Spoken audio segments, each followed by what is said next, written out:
Et Askoy, on pourrait dire que Askoy à l'état civil c'est Kabouri Hassan Youssef. Et Askoy vient carrément de mon nom et prénom à l'état civil. Voilà, AS pour Hassan, le K c'est pour Kabouri et le OY renversé c'est pour Youssef. Voilà, donc j'ai pas voulu chercher loin, j'ai juste joué avec les lettres de mon nom et prénom à l'état civil pour trouver Askoy. Mon papa était professeur de lycée. Voilà, et ma maman, c'était une ménagère. Et mon père et ma mère n'étaient pas ensemble. Voilà, donc j'ai grandi avec mon père et ma grand-mère qui ne comprenaient aucun mot en français et qui m'obligeaient à étudier. Et j'ai rejoint mon papa après, voilà, qui m'obligeait à parler français. Voilà, et à étudier aussi. Donc, tu vois, je peux dire quand même, il y a plusieurs cultures dans un seul pays. Et moi, j'ai eu accès à deux cultures en même temps. Celle de ma grand-mère, qui n'est pas forcément celle de mon père. Une enfance difficile, non. Parce que quand tu as grandi avec tes grands-parents, c'est loin d'être une enfance difficile parce qu'ils se plient à tout ce que voilà, tu veux en fait. Donc, je ne pourrais pas dire que j'ai eu une enfance difficile parce que je mangeais à ma faim. Voilà, j'étais bien traité, j'étais bien aimé. Voilà, donc je ne peux pas dire que j'ai eu une enfance difficile. Disons que j'ai continué mes études jusqu'à l'université, jusqu'en 2010. Voilà, j'ai fait de la biologie à l'université. Et après, même quand j'étais à l'université, j'avais ce pote-là qui avait sa boutique, la boutique dans laquelle on est actuellement. Quand j'avais pas cours, c'est là que je traînais et que je l'aidais à vendre tout et tout. Et après, moi-même, j'ai eu ma boutique de vêtements, voilà, sur la même avenue là. Et je m'occupais de ma boutique et je faisais du rap. Quand j'ai arrêté les études, mais je ne me suis pas dit, voilà, je fais uniquement que du rap, je fais du business à côté et je fais du rap. Ça représente beaucoup pour moi parce que quand j'ai arrêté à l'université, c'est là que j'ai passé mes journées en fait. Et vraiment là, j'ai passé mes journées et puis voilà, c'est un cousin et puis voilà, on s'était vraiment dans la boutique ici. Voilà, du lundi au dimanche, on passait toute la journée ici et puis c'était vraiment intéressant et ça m'a beaucoup appris. Ça m'a beaucoup appris. Le fait de frotter plusieurs clients, voilà, chacun avec ses humains, ça t'apprend et ça te fait grandir. Le rap, j'écoute depuis le bas âge, voilà, grâce à mon père qui ramenait des cassettes, voilà, des Fugis, de Tupac, Biggie, voilà, il ramenait tout ça à la maison, voilà, et puis voilà, et chaque dimanche, pendant la lessive, voilà, il mettait de la musique, il n'écoutait que du hip-hop, voilà, un peu de reggae aussi, donc il mettait la musique hip-hop, et puis voilà. On écoutait au début, voilà, et je ne savais pas faire la différence entre Tupac et Biggie ou Fugis, voilà, parce que je voyais que non, les gars, ils passaient tout leur temps à crier seulement, et puis voilà, c'est le même truc, quoi. Mais au fil du temps, voilà, je suis arrivé à faire la part des choses, tout, et puis arrivé à distinguer, et j'étais déjà amoureux, j'étais déjà pris dans cette musique rap. Peut-être que si mon père ne m'avait pas fait écouter du rap, je n'allais jamais le faire. En fait, c'est lui qui m'a fait épouser le rap depuis le bas âge. Voilà. Et je voyais en fait à travers le rap, je sais pas, c'est parce que c'était presque la seule musique que j'écoutais, mais ça me parlait en tant que jeune. En tant qu'enfant déjà même ça me parlait.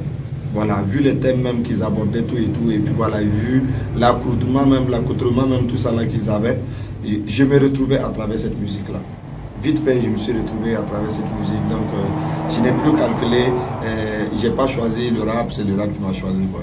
Ma grand-mère qui ne comprenait pas français, elle trouvait tout le temps, quand j'étais dans ma chambre en train de rapper, elle trouvait tout le temps que je criais, que c'est pas ça la musique. Et les gens, ils chantent, elle l'entend, mais c'est pas comme ça. Moi, je ne fais que crier. Voilà, si c'est ça la musique, c'est mieux que tu arrêtes en fait. Et après, au fil du temps, j'ai compris en fait que c'est parce qu'elle ne comprenait même pas ce que je racontais, qu'elle trouvait que je criais. Et je me suis dit, bon, je vais essayer de rapper Amour et Pouvoir.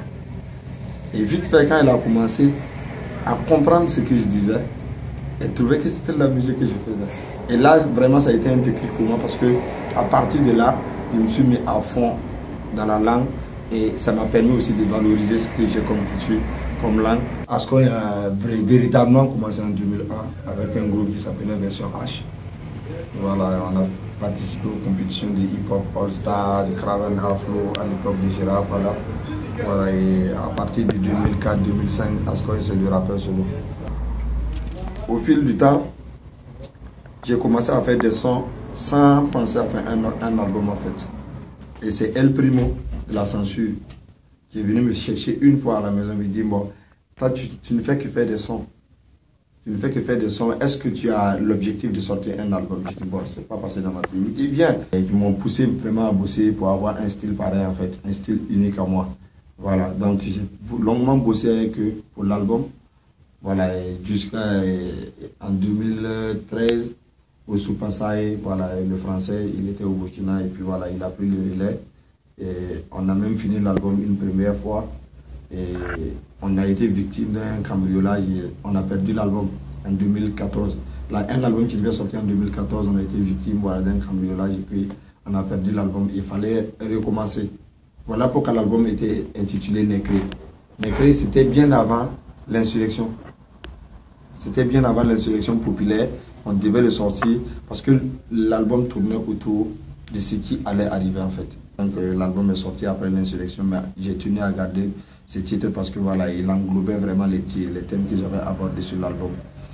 Et l'album sort en 2015 et assoiffé, je sors un autre single en 2000, un album de 14 titres que j'ai même pas fini voilà, d'exploiter. Je sors un autre single en 2016. Et en 2017, ça vraiment c'était le déclic. Et là, j'étais parti au studio juste pour faire un son. Et j'avais vu Smarty une fois, je disais, ouais, c'est bien qu'on fasse une collaboration. Il me dit, ouais, lui aussi ça lui tente tout.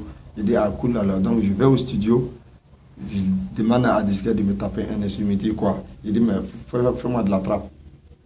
Et il me fait un instru. Et pendant qu'il fait l'instru, moi le truc est venu dans ma tête et j'avais vu quelqu'un qui avait posté sur Facebook. Comme quoi, Zida ne va plus oser, Zida va au Canada. Je dis, ah ouais, ça me tire carrément quoi. Ça, c'est un livre que j'ai lu voilà, à l'école primaire, Zida va au zoo. Et vraiment, ça rattrape quelqu'un aujourd'hui. Je me suis dit, ça pourrait être bien. Et net, quand il m'a tapé l'instru, c'est venu dans ma tête ce que j'avais vu.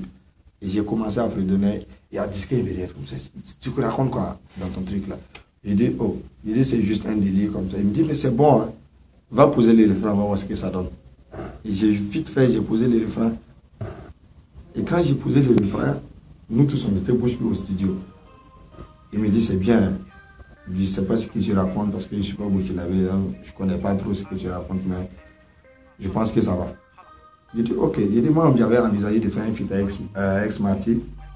Dans ce cas, et comme je rappe tout le temps à Morée, je vais cette fois-ci, voilà, je voudrais avoir quelqu'un qui va poser du français sur ma musique. Tout. Moi au début j'ai fait le son, on a fait le son ensemble et puis voilà, je regardais ça comme ça. Et après on sort le son. Je vois que tout le monde est dessus quoi. Et moi ce qui m'a étonné, je pense que c'est Lamine Traoré qui a publié le son la première semaine de la sortie. Et je vois les commentaires, j'avais jamais vu ça en fait. Les insultes qu'on a reçues, tu ne pouvais pas imaginer moi. J'avais l'impression d'être sur... Je suis abonné à la page du Booba et je vois souvent comment certaines personnes viennent les traiter sur sa page, mais quand même qui sont abonnés à sa page. Et je voyais les insultes qui venaient de tous les coins quoi. Je dis ah ouais.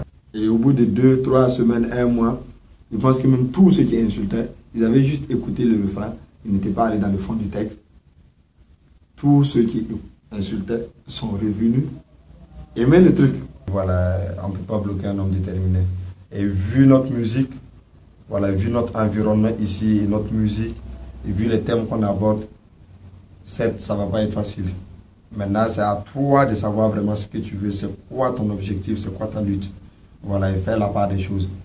Et du moment où tu fais ça, je pense que tous les obstacles, tu les enjambes et puis tu continues ton chemin. Je dirais oui.